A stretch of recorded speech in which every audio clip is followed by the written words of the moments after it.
नमस्कार दर्शक बंधु मु अरज्योति आपण को ओडिशार नंबर 1 बोयरगोट फार्म सतपथी बोयरगोट फार्म स्वागत करुच्ची।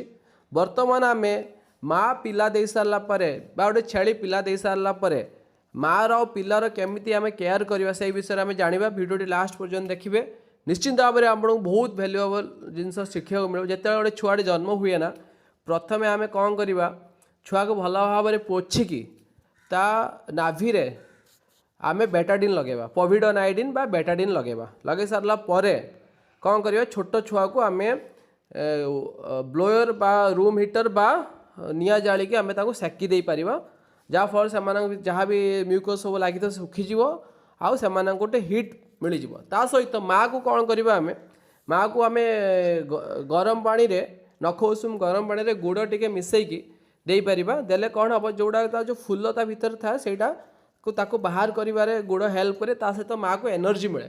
ता सहित जिते जो ऑर्डरटा को जो पन्नाटा को आम क्षीर पेवा पूर्व भल भाव में प्रथमे पटास पानी धोइबा ता सहित पुणी नॉर्मल पानी धोइबा धोई सारा तार क्षीर अल्प किसी बाहर करदे दुईटी चिरु तापर आम पिला फिडिंग करवा।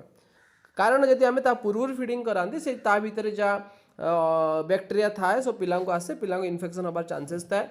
ता सहित ताकू माँ को यूट्रीफिड 20 ml लगे 5 दिन दबार अच्छी।